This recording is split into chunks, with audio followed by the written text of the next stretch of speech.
All right, in this video, we're gonna talk to you about the most exciting way to catch pike. And that is with a buzzbait. We're out here in Canada and we're back here in this bay. What you're looking for, I'm gonna turn this camera on for this just in case I do get some hits. The weeds are a little bit lower right now in this spot. Sometimes it doesn't matter, but what you're looking for is weeds that are coming up, you know, a couple feet below the surface or up to the surface, and you can run this buzzbait through it. Glass water like this, it is ideal. You cast this thing a mile, you get it up onto the surface, and they just annihilate it when they're in the mood. So remember, pike are like bass with teeth. And so you can use a lot of the same tactics that you do with bass. The other thing, you probably saw it on here, I've got a 20-pound steel leader on here.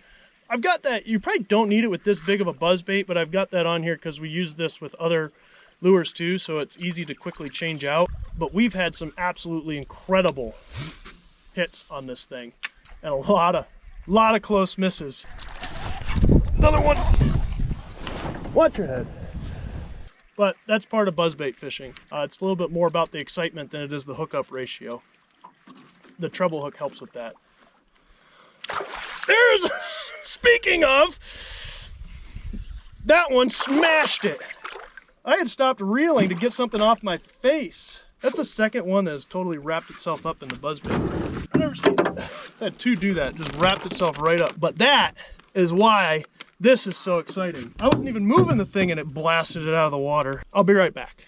Nice little fish there. I'm gonna get him back in the water. All right, we're back from that. Leader is in a little bit worse shape nowadays. The other thing is these things tend to bend up your buzzbaits, so be ready to just keep bending it back. As you can see here, I've got a white buzzbait, 2-blade, relatively big. I don't know the weight of this exactly, but it's a good size bait.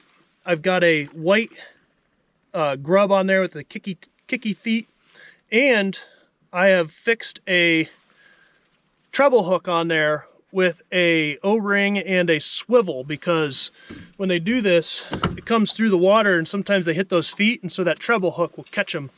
You get a lot of short hits otherwise, and I've trimmed the skirt up on this thing in order to get it so that it doesn't go past the hook as much, to try to narrow them in. As far as rod goes, I am using a medium heavy, extra fast tip rod. I'd recommend a 7:3 to 1 ratio, so that you can easily keep it on the surface of the water, because that's all you're trying to do is just keep it on the surface of the water.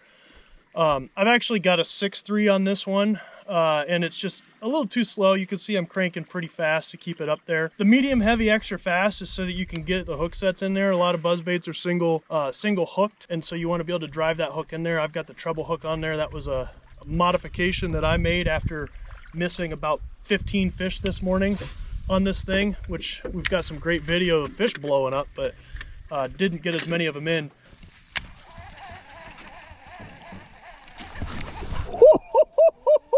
Oh, it came off! Oh my God! Since I put the treble hook on here, I'm gonna regret saying this, I haven't missed a fish yet on it. Just looking for glass, water, ideally. Even if it's got a little ripple, I was catching fish. Throw it into the high weeds. I can't even see the weeds in here right now. They are so aggressive that they will come out of nowhere and hit these things when they're in the mood. So just don't be afraid to throw it. The thing with pike is just try stuff, experiment with it, and more often than not, they're gonna hit it. So just have some fun with it. As far as trailers for it, make sure you're not going too crazy, because you don't want something hanging way off the back that's gonna cause them to swing at that and miss it. So try to keep it relatively compact, you know, a little swimmer. I've got the little double kicker on there. Maybe a short twisty tail would be good. You could probably catch them. Actually, I know you can catch them without it, because he was using one earlier today without a trailer on it, and he got a hit on it. As far as colors go, I like white, but I would probably have a white and a dark one. This is very clear water, so white is working really well here, but if you're in stained water, darker water on an overcast day, you probably want to have a darker lure. Outside of that, that's all there is to it. You see how much fun it can be when they hit, so get out there and give it a try. Hope you liked this video. If you did, hit the like button, subscribe to our channel, and hit the bell to be notified of new videos. Make sure you click right here to watch more of our videos. That would have been cool if one hit. Thanks for watching.